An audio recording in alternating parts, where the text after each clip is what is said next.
Oh boy, oh boy. Before this video even starts, I'd like to apologize to anyone that had the displeasure to play against me while I was recording this video. I'm writing the script way before I've even started playing the first match, but I know for a fact I'm going to be pissing people off. This video is actually going to kind of be fun to talk about and make at the same time.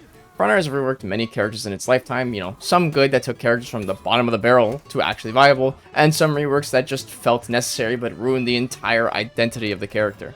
I do kind of find it funny though that the character we are talking about today fits in actually both of these categories. Before we even start about talking about For Honor, we gotta talk about the other competitors in For Honor's scene. Now, For Honor was the new medieval fighting game on the block, comparing it to the ancient games of Chivalry 1 and Mountain Blade. But what made For Honor really stand out was the lack of range class. Now, if you ask me, the thing that annoys me the most in those other games like Chivalry 2 and even Mordhau is the ranged classes. Reality, why would you like to be a little bitch with a bow when you could be a Chad with a massive sword or axe or maul? For Honor was the first game I witnessed that had an entire roster without range attacks built into their kits. Obviously feats did exist, but I don't really count those. That was the case for about 3 months, when Shadow of Might finally released. Shinobi was one of the first ever DLC characters to be added right beside Scent, and man was this DLC controversial. Centurion was absolutely busted on launch with this infinite wall spot combo, and Shinobi made the first ever and only ranged hero to be added to the game. Now, when I say he was controversial, it's not because Shinobi was good. In fact, it was the exact opposite in the terms of duels. In duels, Shinobi sucked a massive dick because of a couple reasons. To really start off, his light attacks even for the time were extremely slow. His zone attack literally could not be feinted at the end, and it was quite literally a free parry. But what pissed every Shinobi main off, and I know people are going to go, oh yeah, this existed, was when Shinobi mains wanted to throw a regular heavy attack and would accidentally input a ranged heavy. What he worked into his ranged attacks was that he had to hold the heavy attack button. But what would happen about 30% of the time was that they would hold the heavy attack button for just 0.1 seconds way too long, and then they would throw a ranged heavy, aka a free parry. After getting parried, this would make Shinobis fall to the ground and eat a free top heavy from every hero in the game. And may I remind you, this is what old For Honor damage looked like. See, what Shinobi had was a trick in duels, which was also just a bug in his kit. Now you're scratching your head. What bug? Well, have you ever heard of quad dash? Because that was it. Shinobi in the current state of the game can already double dodge, and that's extremely good in itself. But if Shinobi were to, say, buffer a ranged heavy back then, after leaving a second dash, he could also dash 2 more times. And I can't remember, but I think he can do this infinitely until he ran out of stamina. This is where people didn't like to play against Shinobi because any high-level Shinobi would fish for quad dashes, aka turtling with extra steps. Now, Shinobi in Dominion is a whole different story, and honestly, playing against a ranged-only Shinobi was probably the most annoying thing for the current time.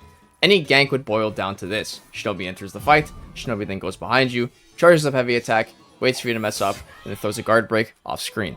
Now, see, there was a mechanic where Shinobi would scream a certain voice line if he did a ranged guard break. But there was a way he made the voice line not come up. I can't remember how, but it did exist. And the worst part is that if you punished a Shinobi ranged attack, you couldn't do anything to him.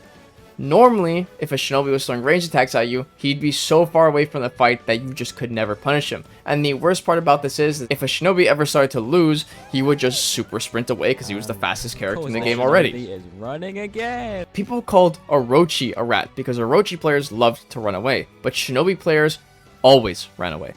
That's all Shinobi had at the end of the day though. He was a terrible hero in 1s and a mosquito at best in 4s.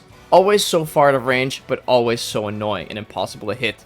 Shinobi stayed in this state for a very long time, around 4 years of this time. But Shinobi was then put into a testing grounds around 2021, and this had the effect I was talking about before, where a character went from dog shit to top tier and completely removed his identity. This is where Shinobi became one of the best heroes in the game, and he lost all of his range attacks. He also had the effect where a small number of people could only pull off Shinobi, but now it was the exact opposite, and now everyone could play Shinobi. I keep stating how he went from the bottom to the top of the food chain, but what changed? Well, the biggest problem Shinobi had was that his kit was just way too overtuned when he was reworked. Now again, to find the actual patch notes of the testing grounds is kind of impossible. I've tried for 20 minutes, can't find it, but I'll do my best. The problem that Shinobi had was his in-chain bash and ranged heavy after. The problem that created was the target swapping issues. Basically, if one of your teammates got hit by a chained bash, then the ranged heavy could be target swapped to you, and there was nothing you could do about it. This ranged heavy had the property to wall spot for some unknown reason, they just thought to give it to it. So even though the Shinobi didn't hit you at all, he could wall spot you for free if you weren't paying attention. Not to mention, again, this attack is unparryable and unblockable. The second that a problem occurred was with Sickle Rain, the move that pins you. See again, For Honor's balancing team drank some stupid juice and said, just let him do it after a guard break. Yes, a pinning heavy attack that combos into a 50-50, and it starts from a guard break.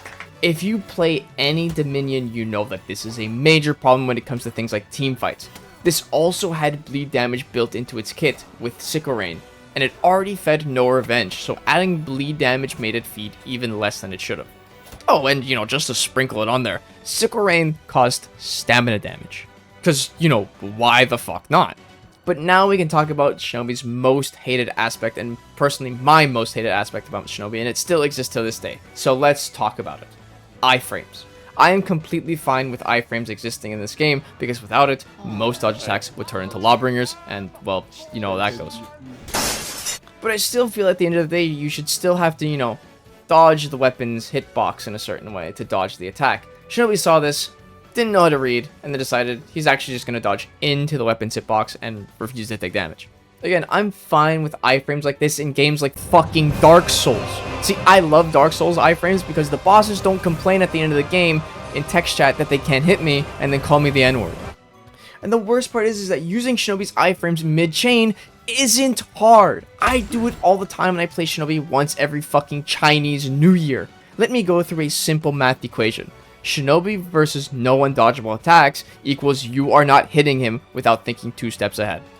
It physically hurts my well-being when I think finally I can hit the Shinobi and then he front flips my attack, not only dodging it but then continuing his offense. And let's get into Shinobi's offense because it's brain dead easy to make effective.